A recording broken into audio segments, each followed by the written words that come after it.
Hello and welcome to the Peacekeeper Project. My name is Ben. Now today I want to talk about meditation, quieting your mind, and unrealistic expectations. And I want to talk about this in the context of understanding the practice and the process of meditation to help you deepen your practice and navigate challenges that can come up along the way. Now everyone comes to meditation for their own reason. Maybe it's health and wellness. So reducing stress, anxiety, or reactivity to life situations or other people.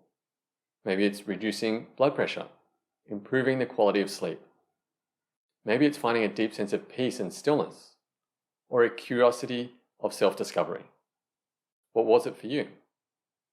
Now, all of these things are achievable through meditation when we do the practice. But of all the people that come to meditation, there are a certain amount of people that do give up and drop out. And if we give up, then we don't get those benefits. But I know that meditation works, and I know what you can achieve. So I don't want you to give up. I believe in you. So I want to start by sharing one of the reasons why I think some people give up. Now, of course, it's not the only one, but it is one that I think some people overlook or underestimate and don't realize the impact that it can have. Now, that reason is unrealistic expectations. So how does this impact a meditation practice? Well, something I've noticed over the years is that some people have this unrealistic expectation of what they think will happen when they start meditating. When it doesn't happen like they think it should, then they're disappointed, and then some of those people, they give up. Now, this doesn't mean that there's something inherently wrong with having an expectation or an aspiration for meditation. I mean, there's a reason why you came to meditation. There was some kind of expectation. But it is helpful to balance that expectation with an understanding of the process and what to expect. So, what is that expectation? Well, some people think that as soon as they start meditating, their mind will be completely silent and quiet. Now, while anything is possible, that's usually not the case. Now, of course, there's many different experiences from people when they start meditating. Some people, when they first start meditating, they will have experiences of a peace and a calm and this quieter mind. But that definitely wasn't me. For me, it was more challenging. Took more time to really get into feeling more experiences in meditation. And no one really told me the things that I'm telling you today. But this is one of the reasons why I love helping people to understand the actual process of meditation so they can navigate the challenges. Now, while we don't want to get too attached to any kind of outcome or experience, when people do have those initial deep or peaceful letting go experiences, it can be motivating and it's easy to continue. But for other people, when they sit for their first meditation or in the early stages, what they realize is just how busy their mind is. Because they're faced with the noise. There's no more distractions, just the truth of it. And that can be challenging. And so that is part of meditation. But if you're expecting quiet and what you get is noise, then that can be disappointing. And for some of those people, they will give up because they don't understand the full context of meditation. So I just want you to know that if that is happening to you, then you're not alone. This is normal. It's just part of the process, and it won't always be like that. Now, let's go a bit deeper into this. Now, to go deeper, there's two important things that I want you to understand. And the first one is meditation is a process of quietening your mind. So, it's a quietening as opposed to a quiet mind.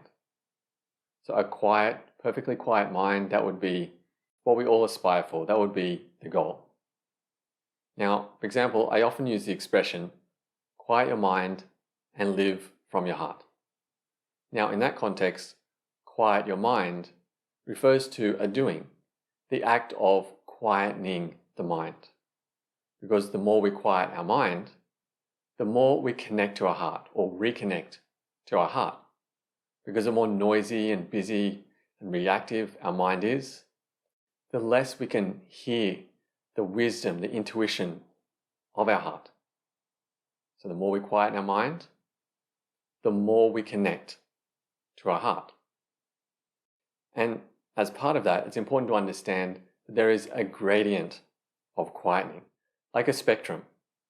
So all the way from our starting place, where our mind is busy, noisy, and this gradient of quietening all the way to that perfectly quiet mind, to stillness.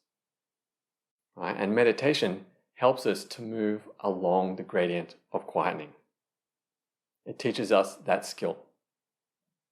Now, the second thing that is important to understand, and it'll help you make more sense of what I've just talked about, and that is, it doesn't take much movement along this gradient of quietening to start feeling effects.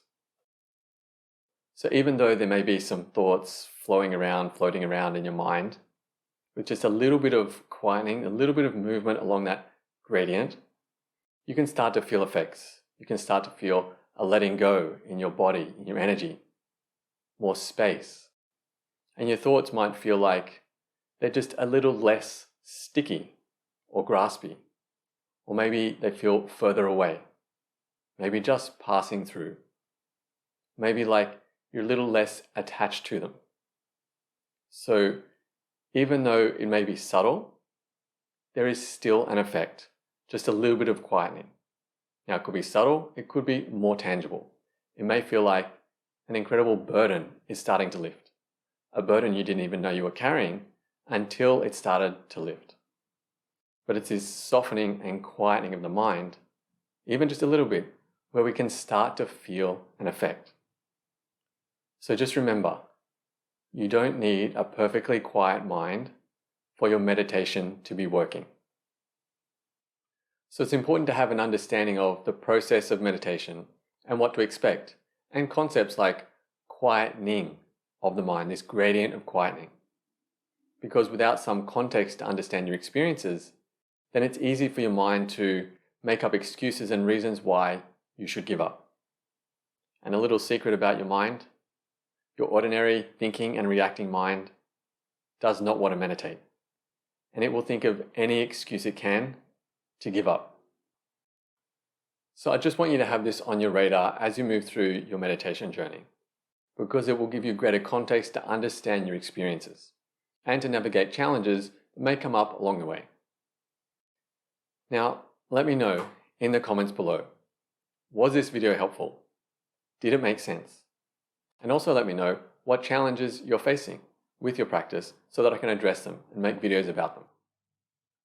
And now if you want to know more about the process of meditation, how it actually works, then you can check out my last video, Meditation Tips, Keeping It Simple. Link for that is below. And if you want more or any guidance or support with your practice, then I have more resources on my website, peacekeeperproject.com. There are links for that in the description below also. Now, if you did find this video helpful, then please give it a like. And if you know someone else who could also benefit, then please share it. And if you'd like to be notified when I release new videos, then you can hit that subscribe button. All right, that's it for this one. Thank you for being here.